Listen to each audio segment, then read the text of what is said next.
बिस्मिल्लाहिर्रहमानिर्रहीम। अस्सलामु अलैकुम। د यूट्यूब चैनल د قصو بابانا یو ځل بیا ستاسو خدمت کې حاضر یم. نن د یوې نوې قصې سره بیا تاسو له راغلی یم. قصه او واقعه د حضرت امام احمد بن حنبل رحمت الله علیه ده.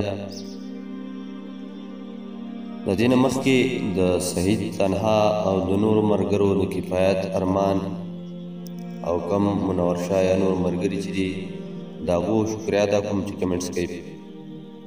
قصې له به راځم په لنډو.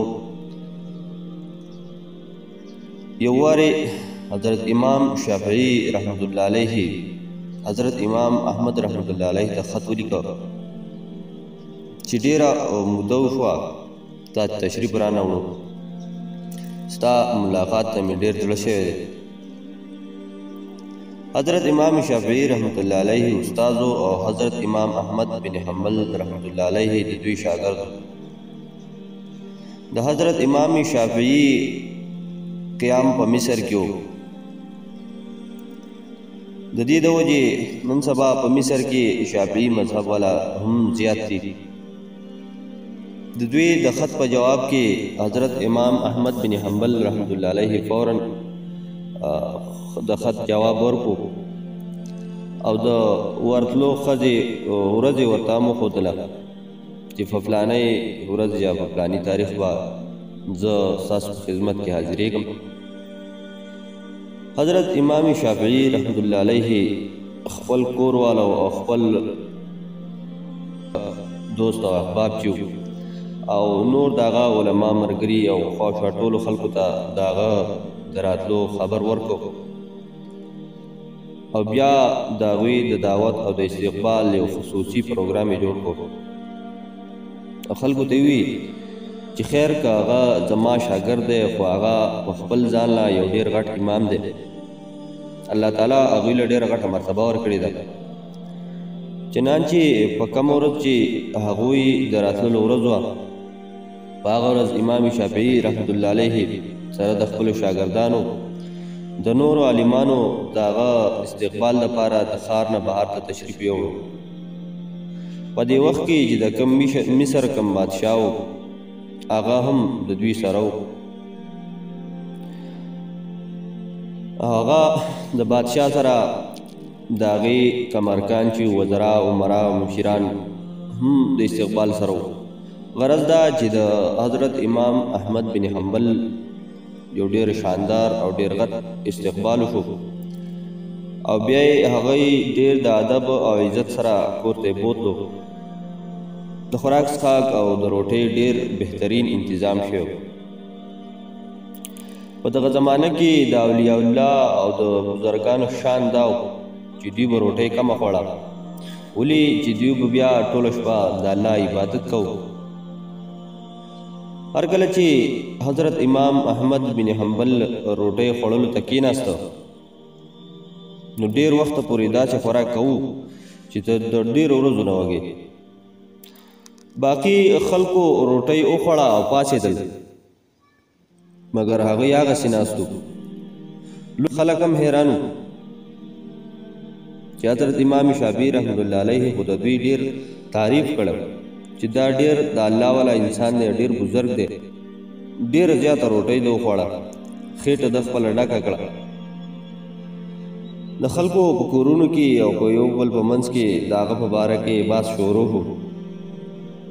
بیا په کومه کمره کې چې حضرت امام احمد بن حنبل دپاره د شپې د پاتې کېدو انتظام شوی په هغه کمره کې د امام شافعي رحمت الله علیه بچیانو یو مصلا، مسواک، استنجا دپاره چپل او اوبه یې کېښودې د دې دپاره چې هغوی د شپې تهجدو ته پاسي نو چې هغوی ته د څه قسمه پریشاني نه وي. په دغه زمانه کې د تهجدو د پاسېده ډېر عام او د معمول خبره وه، ولې نن سبا دور کې د افسوس خبره دا ده چې خلک د سهار مانځه ته هم نه پاسېږي. بهرحال حضرت امام احمد بن حنبل په دغه کمره کې شپه وکړه او سهار پاسېده او د سحر د مانځه لپاره جمعات ته لاړو. څنګه چې هغوی جمعات ته لاړو نو د حضرت امام شافعي رحمت الله علیه ماشومان دغه کمرې ته رالل.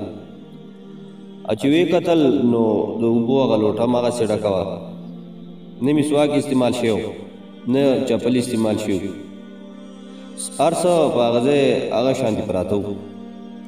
اوس د هغو په زړه کې دا شک راغی چې کیدای شي چې د میلمه د ماسخوتنې خوراک ډېر زیات کړی، دا خوراک د لاسه د دوی سترګې به نه کولاو شي او تهجد ته به دوی نه پاڅېدلي. حضرت امام احمد بن حنبل رحمت الله علیه تشریف کور ته راوړو. نو کور والا حضرت امام شافعي رحمت الله علیه ته وی چې تاسو خو ویلي وو چې دا ډېر الله والا او ډېر بزرګ انسان دی، نو بیا یو خو دوی د شپې ډېره زیاته روټۍ وخوړه او بیا مونږه دې ته د شپې د اودس دپاره د استنجا دپاره او د تهجدو د تیاري دپاره اوزار ایښي دي. نو سهار چې مونږ وکاته نو هغه مار څه په خپل ځای پراته وو. حضرت امام شافعي رحمت الله علیه هم فکرمند شو، لہذا دوی حضرت امام احمد بن حنبل رحمت الله علیه په تنهایی کې راوغوښتو. هغه ته وی چې زه ستا په باره کې داسې څه خبرې اورم چې تا بېګا د ماسخوتنې روټۍ هم په غیر معمولي طور باندې څه ډېره زیاته خوړلې وه، او په کومه کمره کې چې ستا د اوده کېدو انتظام و په هغې کې د هغې د استعمال د تهجدو دپاره چې د کم تیاری سامان پروت و هغه هم نه د استعمال شوی. نو ته خو داسې نه وي، آیا د دې ځای نه د تلو نه وروسته ستا دا مزاج داسې بدل شوی دی؟ حضرت امام احمد بن حنبل رحمت الله علیه فرمایي چې حضرته زما په باره کې چې دا کمې خبرې کېږي دا بالکل صحیح نه دي. خبره اصل کې دا ده چې کله زه روټۍ ته ستاسو په دسترخوان باندې کېناستم نو ما چې یو خپل خوا وکتل نو په کمره کې هر طرف ته د حلال رزق او د پاکوالي د وجې په دې کمره کې د الله نور راورېده، او دا نور داسې و چې د اسمان نه د دې دسترخوانه پورې یو مخله د نور د بارانونو جوړ و. هر کله چې ما دا صورتحال ولیدو نو ما دا سوچ وکړو چې شاید ما ته داسې پاکه او حلاله روزي بیا میلاو شي. لہذا ما وی چې څومره اوس خوړی کېږي نو دومره دې وخوړی شي، ولې چې د دې روټۍ ذره ذره زړه روشن کوي، زړه له طاقت ورکوي. د دې د وجې زمانه چې څومره ډېره کېدی شوه هغومره ما روټۍ وخوړه. ما دې ته ونه کتل چې څوک څونه روټۍ خوري او څوک زما په باره کې څه سوچ کوي، بس څو پورې چې زما طاقت و او زما په معده کې ځای و هغومره ما روټۍ وخوړه. او بیا د حلالې روټۍ او د حلال رزق د لاسه بدهضمي هم نه کېږي، ولې چې هغه ډېر زر هضم کېږي او کله چې وجود ته دننه لاړه شي نو د وجود حصه جوړه شي او روح روشن کی او د روح د منور کېدو ذریعہ جوړه شي. الحمدلله ما د دې ډېر غټ اثر محسوس کړی و. د روټۍ خوړلو نه پس نه خو ما ته څه بدهضمي شوې وه نه ما ته څه بل تکلیف شوی. بیا د روټۍ خوړلو نه بعد د ماسخوتن د مانځه نه چې کله زه فارغ شوم او خپلې کمرې ته د آرام دپاره لاړم نو هلته هم زما حالت بدل و او د کېدو ته مې د سره زړه نه کېده. اگر چې ما ډېر اوږد سفر کړی خو په دې خوراک کې غذایت او توانایي دومره وه چې زما ستړیوالی او سستي هر څه ختم شوي او هر کله چې زه د اوده کېدو دپاره سملاستم نو خوب راله نه راته. لہذا ما په سملاستو د قرآن او د حدیث باندې فکر شروع کړو او تر دې پورې چې د قرآن او حدیث نه 100 مسائل داسې ما راویستل چې کم زما په ذهن کې راغلي د مخکې نه نو او نه ته زما خیال تللی. لیکن کله چې بېګا شپه پې ما غور او فکر وکړو نو دا ټول مسائل زما مخې ته کولاو شو او د دې جوابونه زما ذهن ته راغلل او په دې حالت کې سحر شو. او د دې هر څه اثرات ستا د روټۍ او ستا د حلال رزق کم چې ما ټوله شپه محسوس کړو. د دې له وجې د تهجدو دپاره نه خو ما لوټۍ استعمال کړه نه مې مسواک استعمال کولی چې هغه د ماسخوتن په اودس باندې ما تهجد هم کړو او بیا مې هم په هغې باندې د سحر لمونځ هم وکړو. دا خبره چې حضرت امام شافعي رحمت الله علیه واورېده نو خپلو کور والو ته او خلکو ته حقیقت خبره ښکاره کړه او کومو خلکو چې د هغوی په باره کې غلطې خبرې کولې نو هغوی ته وایي چې تاسو د دوی په شان کې ګستاخي کړې ده لہذا تاسو د دوی نه معافي وغواړئ.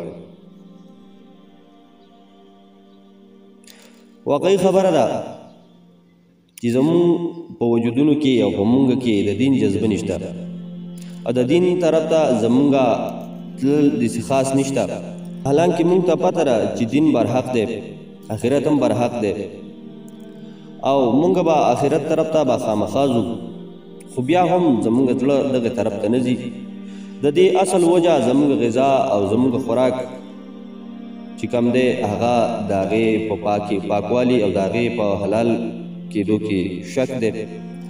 نو د حرام روټۍ نه بچ کېدل پکار دي د حرام رزق نه بچ کېدل پکار دي ځان ته هم بچ کول پکار دي خپل کور والا ته هم بچ کول پکار دي او خاص کر نن سبا خود روجې موقع ده نو پکار دا ده چې څومره د حلال رزق کوشش کېدی شي همرا حلال رزق موږ وخورو او بیا به د الله عبادت وکړو دا روجې ونیسو زموږ رزق او زموږ د عبادت به هم څه پیدا وکړي.